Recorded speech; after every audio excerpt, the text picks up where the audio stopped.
J'espère que vous avez votre Bible. C'est bon de fouiller dans la Bible. Puis, ce matin, on va fouiller. On va aller dans la Bible. On va regarder ce que la parole de Dieu nous dit. Et là, on est dans le chapitre 4, le 1er Thessaloniciens. 1er Thessaloniciens, chapitre 4. Et nous allons lire ce matin à partir du verset 9. 1er Thessaloniciens 4, verset 9. Pour ce qui est de l'amour fraternel, vous n'avez pas besoin qu'on vous en écrive, car vous avez vous-même appris de Dieu vous aimer les uns les autres. C'est aussi ce que vous faites envers les frères de la Macédoine entière. Mais nous vous exhortons, frères, à abonder toujours dans cet amour et à mettre votre honneur à vivre tranquille, vous occuper de vos propres affaires et à travailler de vos mains, comme nous l'avons recommandé. En sorte que vous conduisez honnêtement envers ceux du dehors et que vous n'ayez besoin de personne. Prions. Dieu, notre Père, bénis ta parole ce matin, qu'elle puisse nous emmener à reconnaître tes voies, qui sont les meilleures voies que nous pouvons suivre. Que ta parole puisse toucher nos cœurs. Nous prions dans le nom de Jésus. Amen. Vous savez, ce qui devrait caractériser la vie de tout chrétien, c'est ce désir de plaire à Dieu. Et c'est pour ça que j'aimerais continuer cette série de messages intitulée La vie idéale. La vie idéale. Et la dernière fois, je vous ai parlé de pureté morale, chose qui, évidemment, existe de moins en moins dans notre société. Au verset 3 de ce chapitre, c'est le verset clé, si vous voulez, du chapitre 4, l'apôtre nous dit ce que Dieu veut, c'est votre sanctification. Pour le dire d'une autre façon, ce que Dieu veut, c'est que vous meniez une vie sainte. Et là, dans les versets 1 à 8, l'apôtre exhorte les jeunes chrétiens ici de Thessalonique à fuir toute forme d'immoralité. Évidemment, rien n'est plus vrai, n'est plus nécessaire pour aujourd'hui. Parce que vous voyez, comme dans le temps de Paul, nous vivons dans une société qui sexuellement est surexcitée. Ce qui rend cette exhortation ici, donnée à ces jeunes chrétiens, très pertinente pour nous aujourd'hui. Maintenant, l'apôtre ici, en écrivant cette jeune Église, va se diriger et lier la sanctification vers un autre terme. Tantôt, il a lié la sanctification avec la pureté morale. Ce qu'il va faire maintenant, c'est de lier la sanctification avec l'amour fraternel.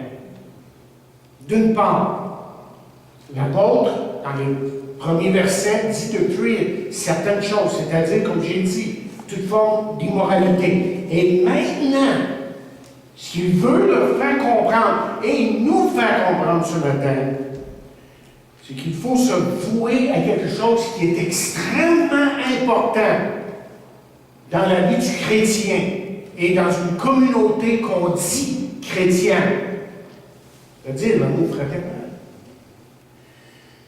Et déjà, l'apôtre avait exhorté dans ce sens-là. Vous vous rappelez au chapitre 3, regardez le chapitre 3 là, de 1er Thessaloniciens et verset 12. Nous lisons là, que le Seigneur augmente de plus en plus parmi vous et à l'égard de tous cette charité ou amour que nous avons nous-mêmes pour vous. Mais de retour au chapitre 4, à partir du verset 9, là,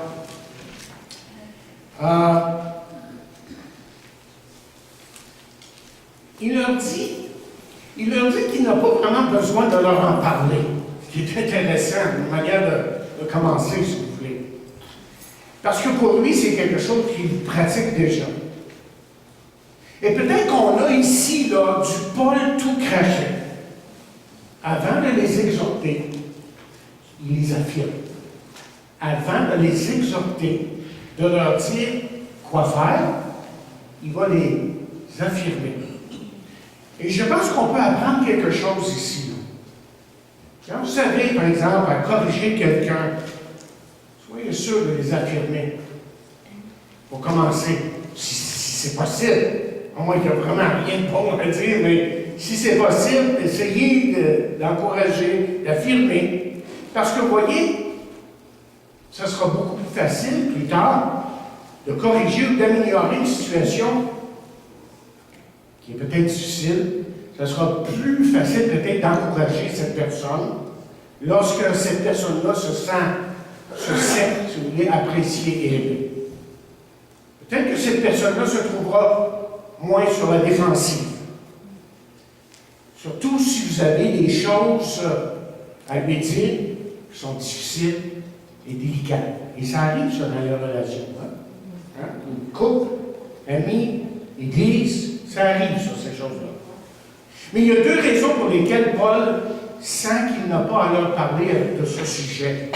Premièrement, parce qu'ils avaient, dit-il, appris à s'aimer de Dieu. Et ça, c'est une expression qui est intéressante.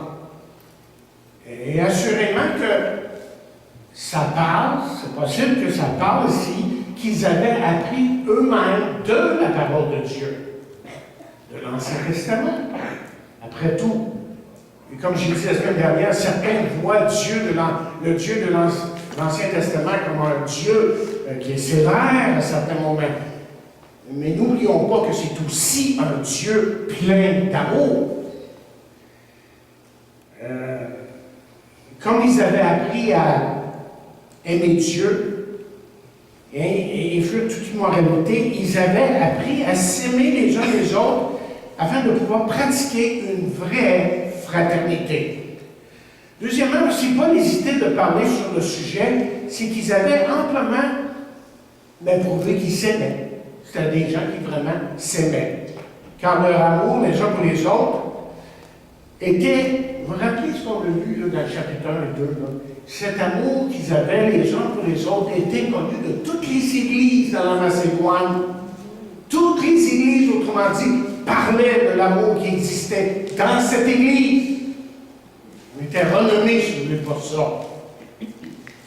Alors la question est la suivante.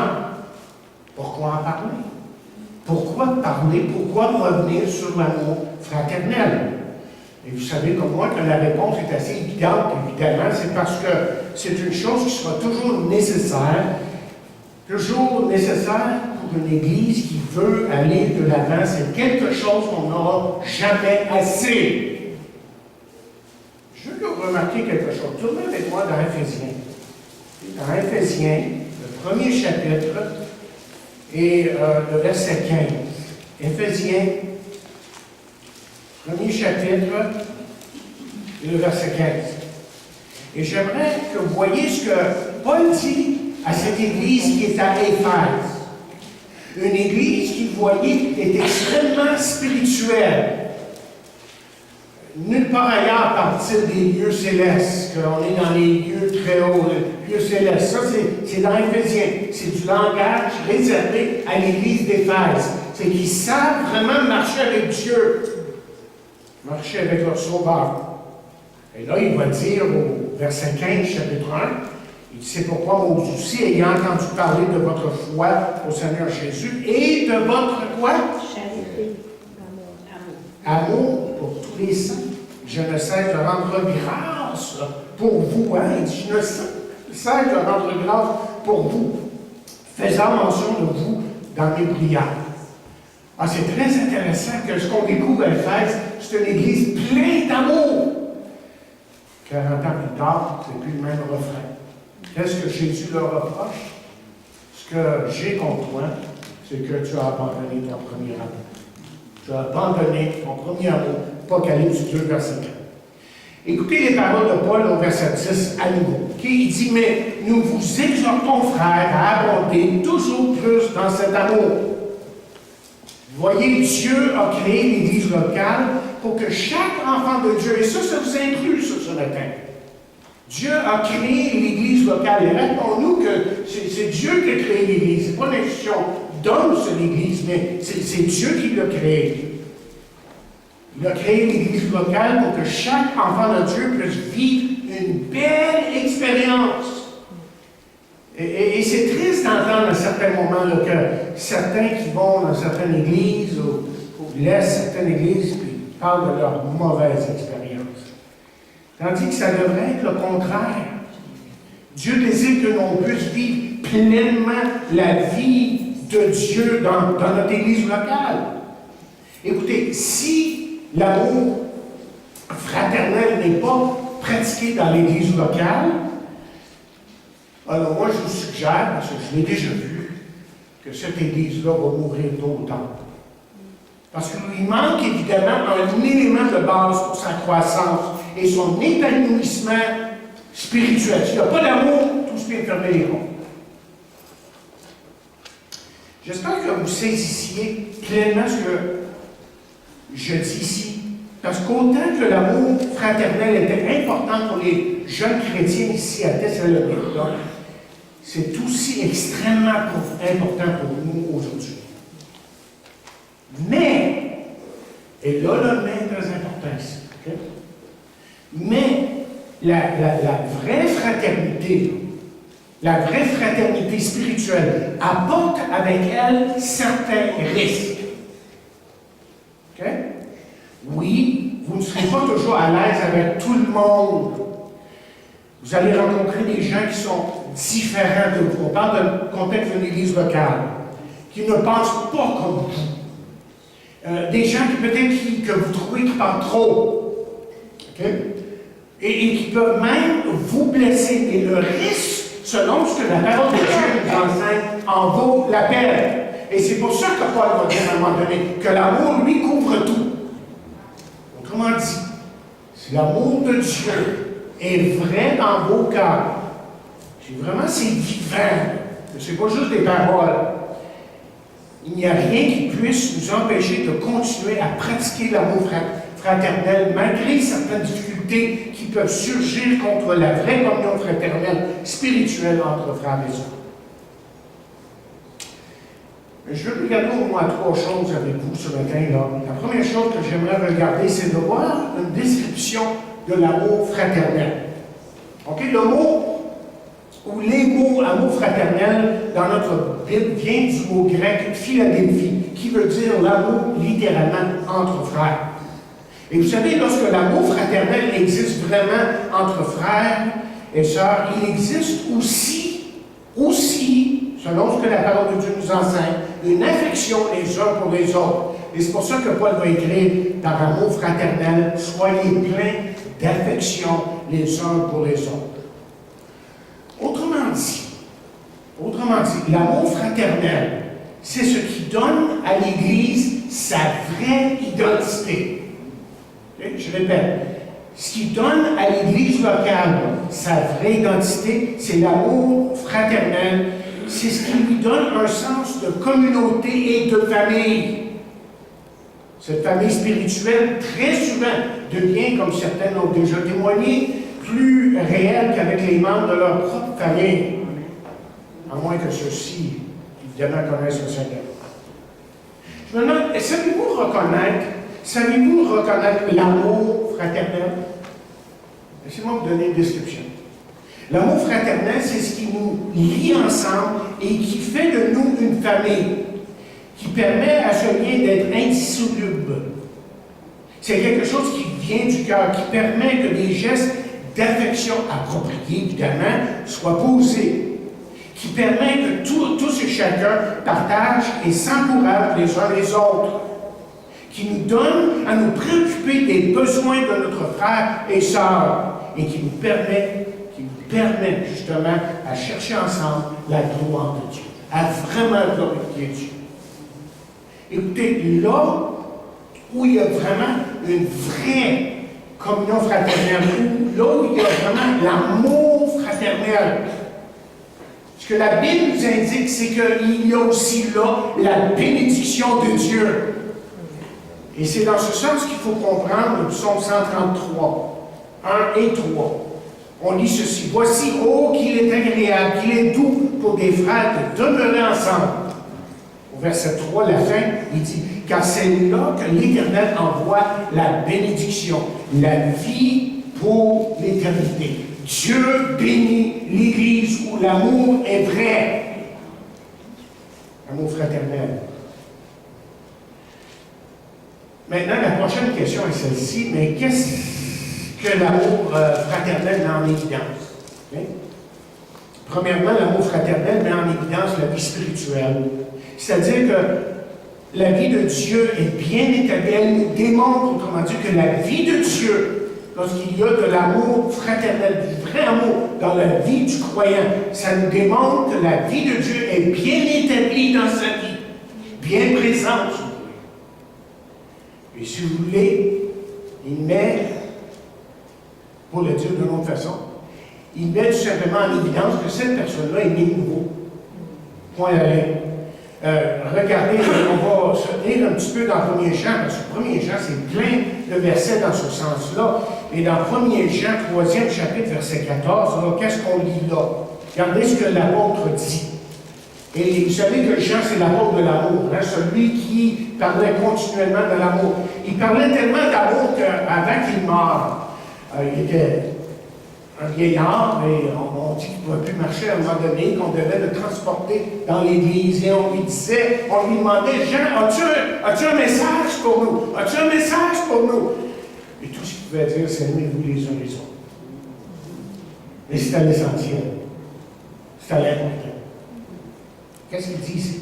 Il dit, nous savons que nous sommes passés de la mort à la vie, parce que nous aimons les frères. Celui qui n'aime pas de mort, dans la mort, on parle de la mort spirituelle, évidemment. Jean ne va pas de même mort ici. Il ne fait pas de détour, un détour pour nous dire les choses. Il dit, si tu n'aimes pas, t'es mort, spirituellement parlant. Il fait un lien entre l'amour pour les frères et la vie pour la mort spirituelle. Et ce que nous devons retenir en tant qu'enfants de Dieu, c'est que ce n'est pas normal. Retenez ce que je veux vous dire ici.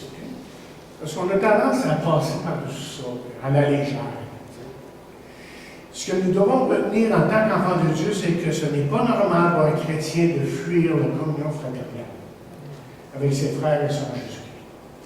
Il y a quelque chose qui est anormal dans sa marche avec Dieu lorsqu'on fuit l'assemblée, lorsqu'on fuit les autres chrétiens, lorsqu'on ne regarde pas les autres chrétiens, lorsqu'on ne pardonne pas les autres chrétiens et qu'on fait fi de qui que ce soit qui est un enfant de Dieu. Deuxièmement, l'amour fraternel met en évidence que nous connaissons Dieu vraiment.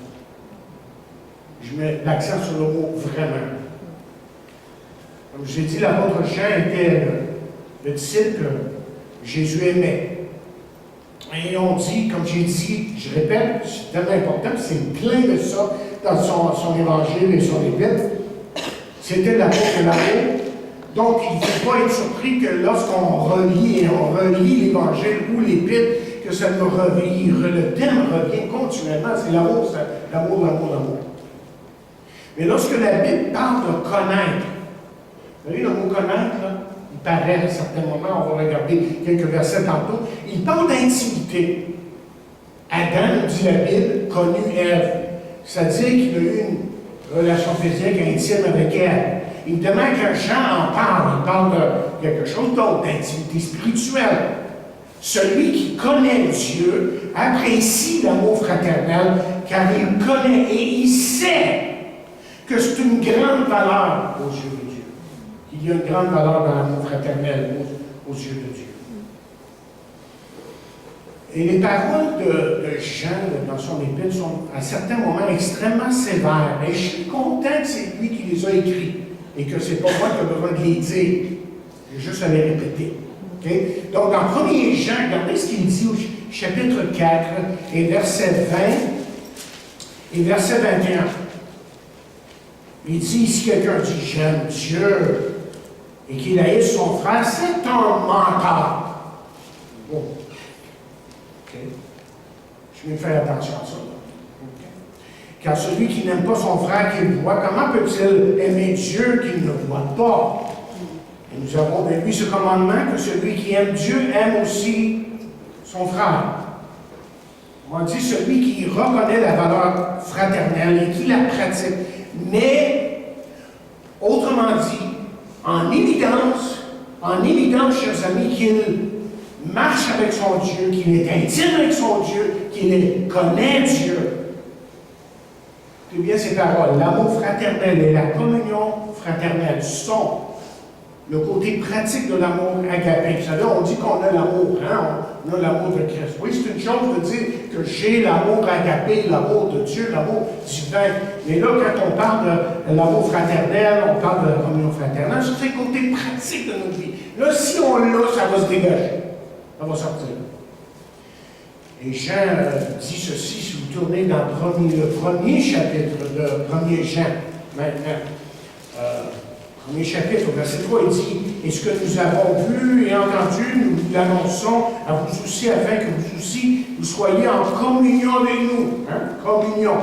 Or, notre communion est avec le Père et avec son Fils Jésus-Christ. Et nous écrivons ces choses afin que notre joie soit parfaite.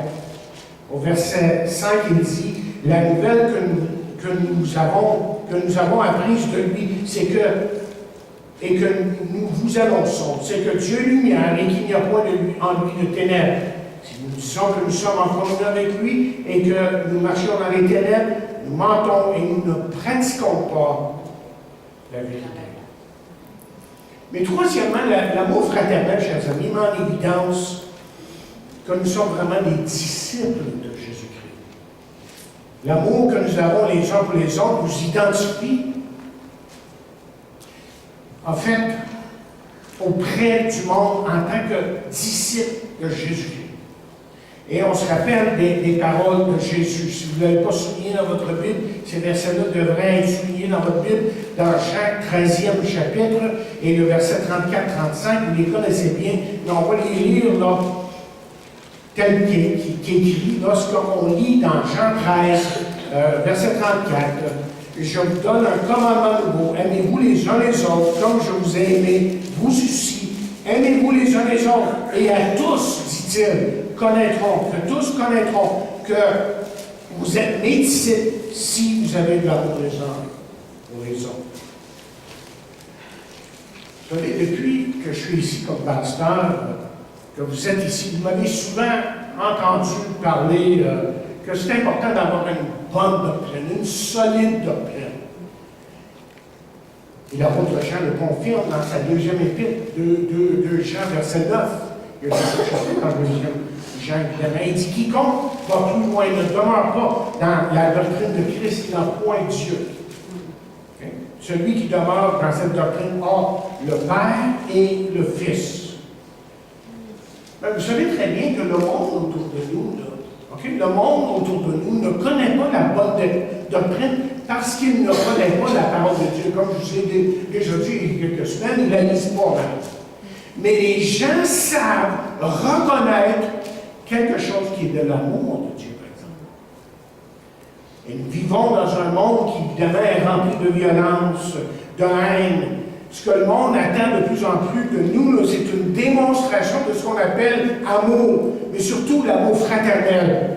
Et si nous voulons leur dire que Jésus est la vérité, que Jésus est le seul chemin, que Jésus est la vie, on doit aussi, d'abord et avant tout, le pratiquer, le vivre, l'un vers l'autre.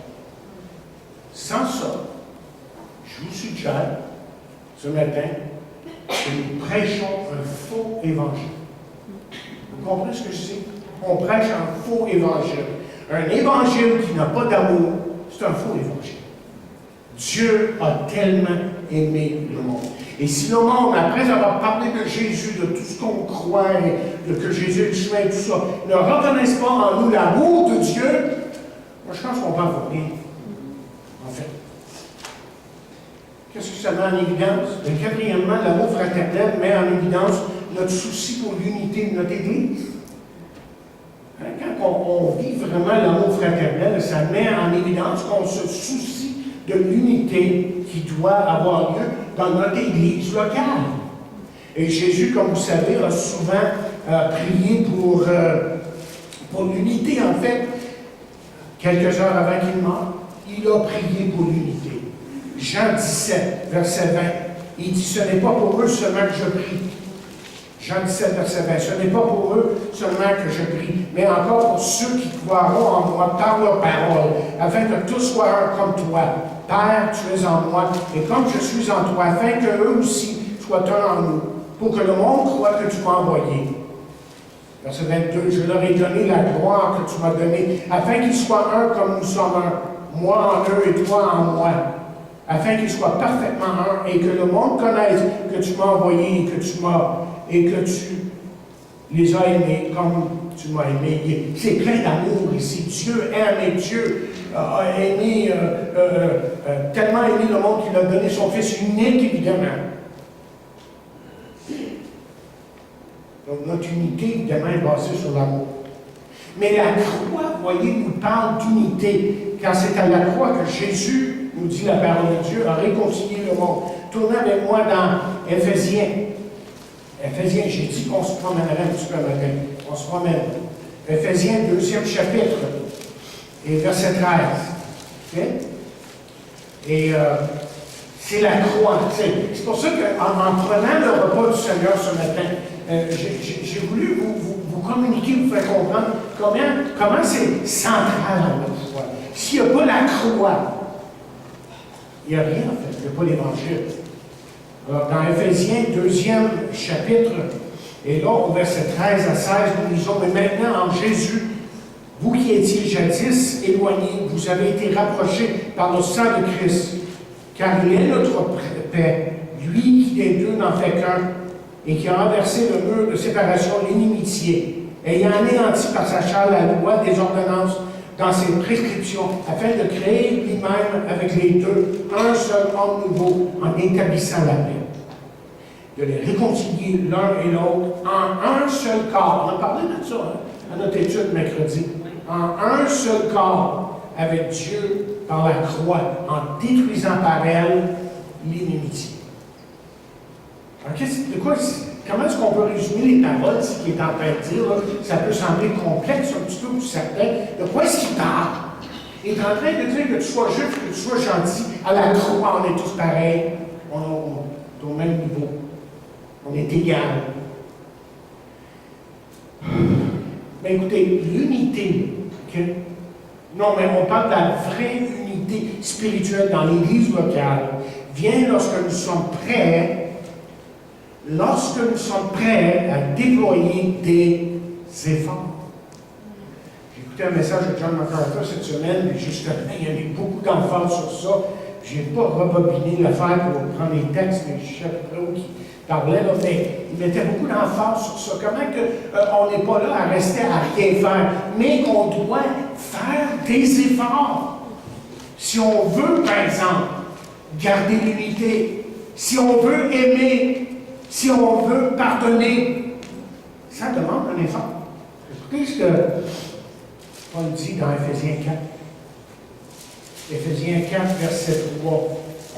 Pas tellement loin, vous l'avez peut-être devant vous. Là, il dit, vous efforçant, dit-il, de conserver l'unité dans l'esprit, de l'esprit plutôt, par le lien de la paix. Qu'est-ce qu'il est en train de dire ici? Il est en train de dire exactement ce qu'il est en train de dire. Faites l'effort. Il ne faut pas chercher de midi à 14 heures, savoir qu'est-ce qu'il essaie de dire ici. Il est en train de dire, si vous voulez vraiment garder l'unité dans votre église locale, faites des efforts. Ça ne viendra pas nécessairement tout seul. Ce qui vient tout seul, souvent, c'est le contraire. Hein? C'est ça. Tu sais, quand ça ne va pas, et qu'on s'en veut, et ça vient facilement. Mais gardez l'unité, gardez la paix, restez dans l'amour. Oh, mes amis. Ça, là, il faut que j'y pense. Il faut vraiment que je sois prêt à faire l'effort. Et ça veut dire tout ça, là. Excusez pour Par exemple, c'est pas tellement beau. Hein? Vous l'illustrez un petit peu. OK? Et c'est ça qui arrive, malheureusement. Ça veut dire que quand il parle d'effort ici, pour garder l'unité, qu'est-ce qu'il est en train de suggérer? Qu'est-ce qu'on peut voir sur l'autre côté de la médaille? C'est la possibilité existe qu'un frère peut pécher contre un autre frère.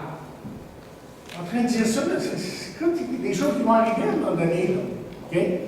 Il y aura de ces moments nécessaires où il faudra se pardonner, se repentir et se réconcilier. Et sans l'amour fraternel, sans ce désir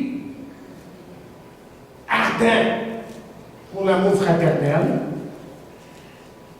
mais ces choses-là que je viens de vous parler, là, la question de repentance, réconciliation, question de pardonner, ça ne viendra pas. Il faut faire vraiment un effort. Tôt ou tard, si l'amour fraternel, j'ai écrit, continue à faire défaut, vous savez ce qui arrive, c'est la division qui vient dans l'Église. Après quelques années dans le ministère, je sais de quoi je parle un petit peu. Je ne sais pas si vous saisissez là pourquoi Paul insiste sur l'amour fraternel. Vous voyez, c'est absolument crucial plutôt. Absolument crucial que ça existe parce que c'est Dieu qui le veut. C'est Dieu qui l'exige. Et les jeunes gens chrétiens à Thessalonique, ici, les jeunes Thessaloniciens, avaient appris de Dieu, en regardant Dieu à la croix du Calvaire, de s'aimer les uns les autres. OK, maintenant, il faut aller plus loin. Un pas plus loin, regardez-vous. Parlons du développement de l'amour fraternel. Okay? Du développement. Je n'ai aucun doute. Je parle de vous, vous aimez le Seigneur, vous le connaissez, parce que vous avez rencontré Jésus-Christ un jour, il a purifié vos cœurs, et il vous donne, parce que vous êtes son enfant, et peut-être que je devrais le dire comme ceci, c'est que quand on parle d'amour fraternel ici, là, on parle que c'est réservé à celui qui est un enfant de Dieu. C'est réservé pour lui. Pas pour les autres à l'extérieur. Okay? Et il nous donne le privilège de connaître l'amour de Dieu. L'amour fraternel. Pas pour rien que Pierre va dire, oui, Eliane, pour ceux qui prennent les notes, c'est 1er Pierre, chapitre 22-23, il dit, ayant purifié vos âmes en obéissant à la vérité, pour avoir un amour fraternel, sincère, aimez-vous ardemment, il dit, les uns les autres de tout votre cœur. Puisque, c'est ce qu'il parle, dit-il ça? Hein? Vous pouvez faire ça à cause de ça. Verset 23, il va dire, puisque vous avez été régénérés, puisque vous avez été transformés, okay? Non par une semence corruptible, mais par une semence incorruptible, par la parole vivante et permanente de Dieu. C'est-à-dire que la parole parle pour hier, mais elle parle pour aujourd'hui. C'est ça.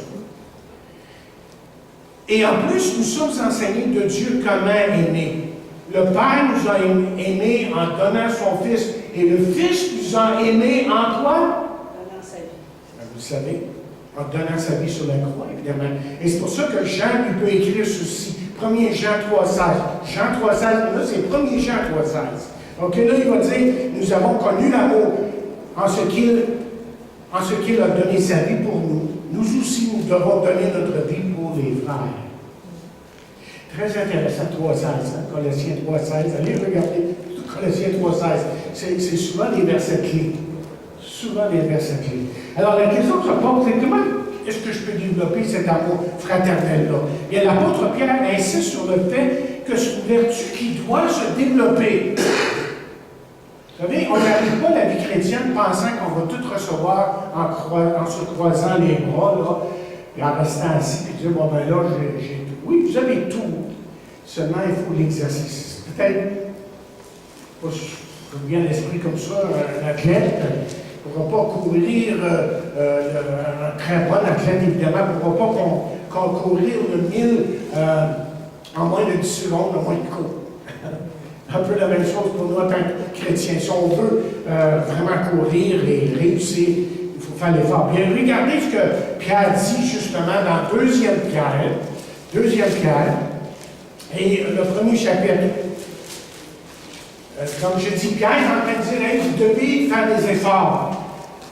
Et là, il va dire au chapitre 1 de 2e Pierre, au verset 5, ceci. À cause de cela même, faites tous vos efforts pour joindre à votre foi à la vertu la science, à la science ou la connaissance, si vous voulez, la tempérance, à la tempérance, la patience, à la patience, la piété, à la piété, l'amour fraternel, à l'amour fraternel, la charité. Au verset 8, il dit, car ces choses, si ces choses sont en vous, et ils sont avec abondance, elles ne vous laisseront point oisifs, ni stériles pour la connaissance de notre Seigneur Jésus-Christ. Vous faites un effort pour honorer Dieu. Dieu saura vous bénir.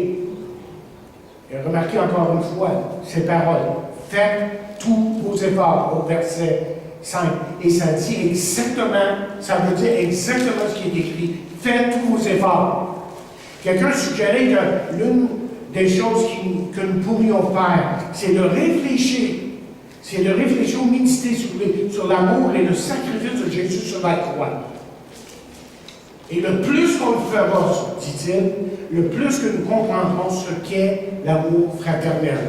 Après tout, Jésus n'a-t-il pas dit, je vous donne un commandement nouveau, aimez-vous les uns les autres, comme je vous ai aimé, vous aussi, aimez-vous les uns les autres. Il y a deux choses qui peuvent nous être utiles pour qu'on puisse vraiment développer l'amour fraternel. Il y a deux choses. Prenez une note de ceci, OK? Premièrement, plus je passe du temps avec les frères, plus j'apprends à les aimer. Le contraire est vrai de l'autre côté. Au moins, je fais des efforts pour être avec les frères, au moins je vais les aimer. Je vous donne un exemple. Mon jeune frère Sylvain, qui est au moins 15 ans, mon cadet, je partage, quand je le vois, souvent les choses que j'ai faites avec lui quand il était jeune. Il faut que vous sachiez qu'à l'âge de 18 ans, moi, j'étais déjà parti de la maison, j'avais mon appartement. Et mon jeune frère, lui, était resté à la maison, il avait 3 ans. Je revenais à la maison, à un certain moment, pour l'emmener à toutes sortes de choses. Le film, partie de hockey, yo. Et plus je le faisais, plus que je voyais qu'il appréciait son grand frère.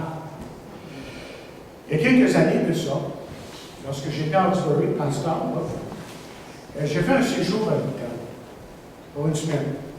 Et devinez qui m'a appelé le premier? Mon jeune frère. Okay? C'est peut-être c'est peut-être une faible illustration de ce que c'est l'amour fraternel. Mais laissez-moi vous dire ceci, c'est encore plus fort lorsque les frères et lorsque les sœurs en Jésus-Christ sont unis dans l'amour fraternel. Et je peux vous dire une chose, je l'ai vu souvent ici dans cette église. Ce que j'aime, c'est le souci que vous avez les uns pour les autres. Et ça doit continuer dans ce sens-là. Deuxièmement, si nous voulons que l'amour fraternel existe, il faut prier pour ceux que nous aimons moins. Ou pas du tout. Il y en a qui sont difficiles à aimer, hein?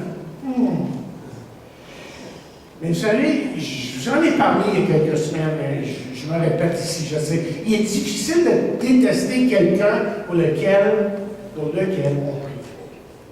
Pourquoi? Parce que dans la prière, qu'est-ce que la prière fait pour nous?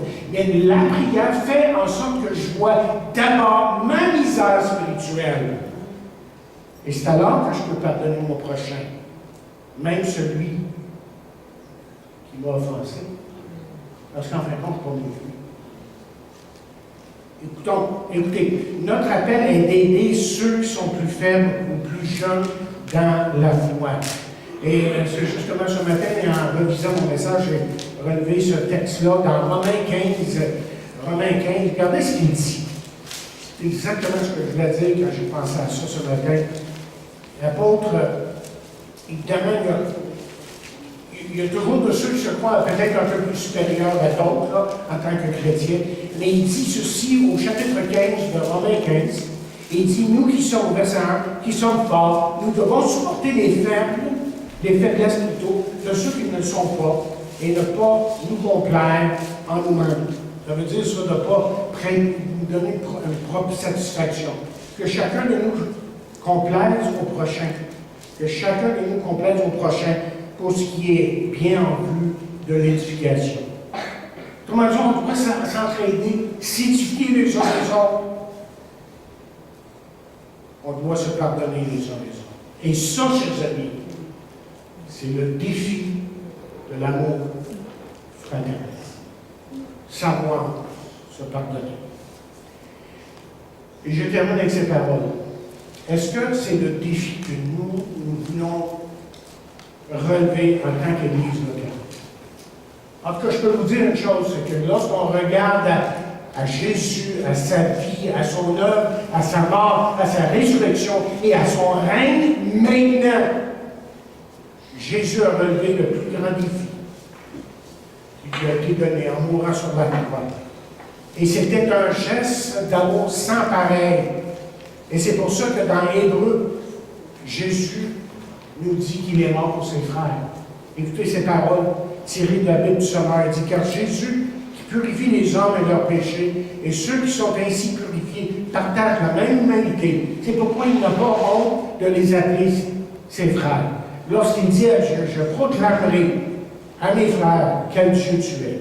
Je te louerai dans la grande assemblée. Il dit aussi pour moi, je mettrai toute ma confiance en Dieu. Et encore, me voici avec les enfants que Dieu m'a donnés. Chers amis, l'amour de la croix est le même amour que vous et moi, on peut vivre ensemble. C'est ça qu'on veut. On veut, et moi je ne peux que prier que cet amour-là soit vrai pour nous dans cette assemblée, et que c'est de là que nous allons être capables de vivre en tant qu'individus et en tant qu'assemblée. Ce qu'on appelle jusqu'ici la vie idéale. Amen.